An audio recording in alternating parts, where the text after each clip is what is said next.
స్వామి, నొస్సంకోటకు కబురు పెట్టాను. నరసింహ అక్కడ కూడా లేడు. ఈ రోజు కార్తీక పౌర్ణమి. తనే కొండ మీద దీపం పెట్టాలి. గుర్తుందో లేదో?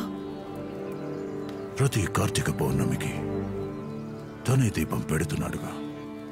ఈరోజు కూడా తనే వెలిగిస్తాడు.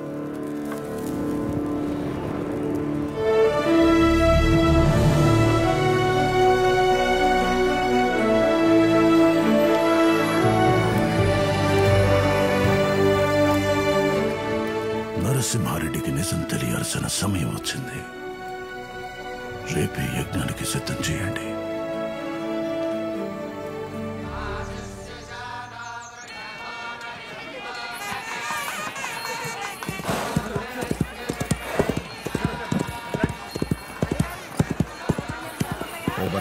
ఏమిటి హడావు? యజ్ఞం అంటే ద్వారా గురువుగారు కూడా వచ్చారు. నమస్కారం గురుగారు. ఆయుష్మాన్ భవ. సీమలో కరువు ఉంది కదా, వర్షాలు పడాలంటే యజ్ఞం చెయ్యాలి. అది నువ్వే చెయ్యాలి. తప్పకుండా. వెళ్ళు. నరసింహ, అమ్మా, ఈ బట్టలు కట్టుకునిరా. అలాగే. నువ్వు చెప్పు. నువ్వే చెప్పక్క. నువ్వే చెప్పమ్మా. అమ్మా, పెళ్లి కాని వాళ్ళు యజ్ఞం చేయకూడదు అంటారు కదా, మరి నేనెలా చేయగలను? నీకు చిన్నప్పుడే పెళ్లి జరిగింది. 6 ఏళ్ల వయసులోనే సిద్ధమ్మతో జరిగింది.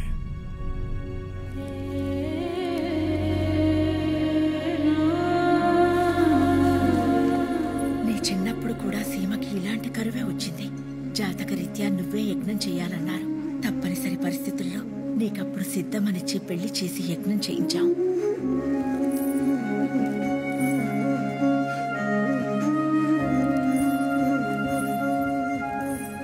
యజ్ఞం కోసం పెళ్ళైతే చేశాం, కానీ మీ జాతకాలు చూస్తే నీకు దోషం ఉంది. 2 పుష్కరాల వరకు మీ భార్యాభర్తలు ఒకరినొకరు చూసుకుంటే నీ ప్రాణానికే ప్రమాదం అన్నారు. అందుకే మీ ఇద్దరిని దూరంగా ఉంచాం. ఇప్పుడు మళ్ళీ యజ్ఞం చేయాల్సిన సమయానికి నీ దోషం ముగిస్తుంది. సిద్ధమ్మతో జరిగిన నీ పెళ్లి దైవ నిర్ణయం. వెళ్ళు సిద్ధంగా. జనం కన్నీళ్లు తుడవడానికి సిద్ధమ్మతో కలిసి యజ్ఞం చేయి. వెళ్ళు.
లక్ష్మి,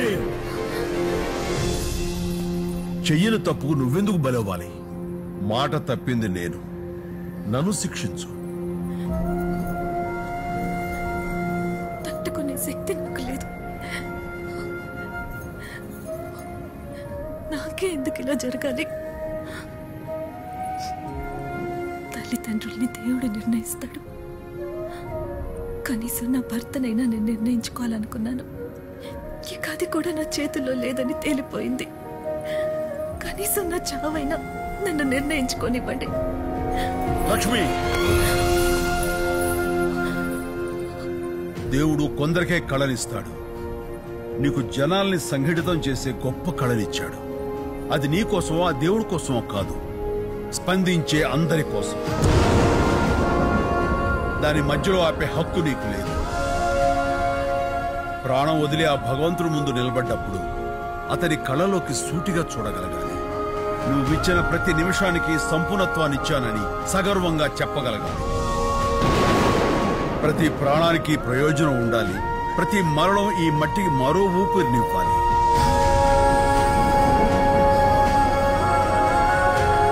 ఎందుకు పుట్టావో తెలిసినప్పుడే ఎందుకు చావాలో తెలుస్తుంది లక్ష్మి.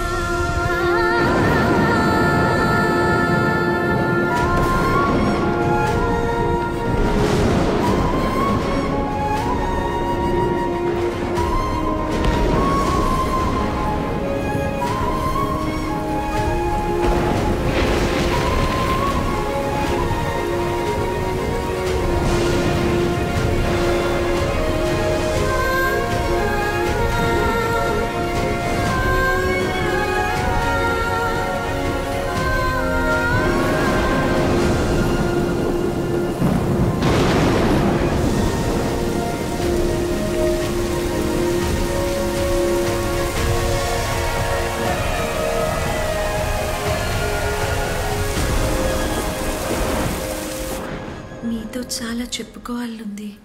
మాట్లాడొచ్చా? మీకు పెళ్ళి ఇష్టం లేదు కదా? చిన్న వయసులో జరిగిన పెళ్లి ఇష్టాయిష్టాలతో పనే ఉంటుంది.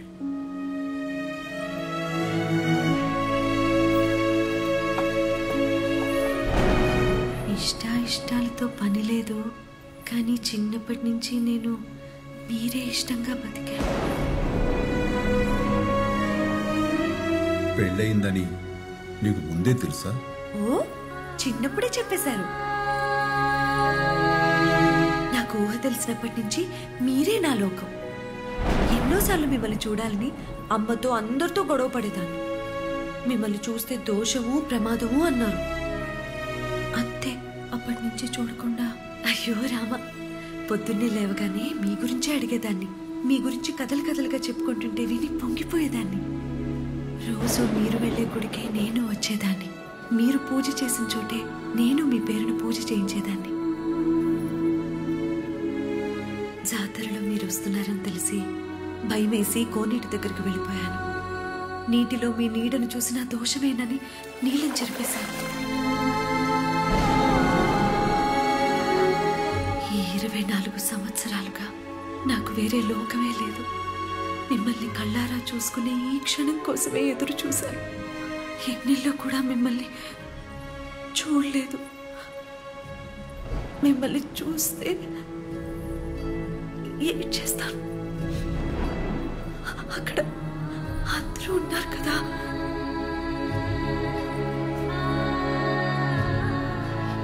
ఇప్పుడు చూడచ్చా?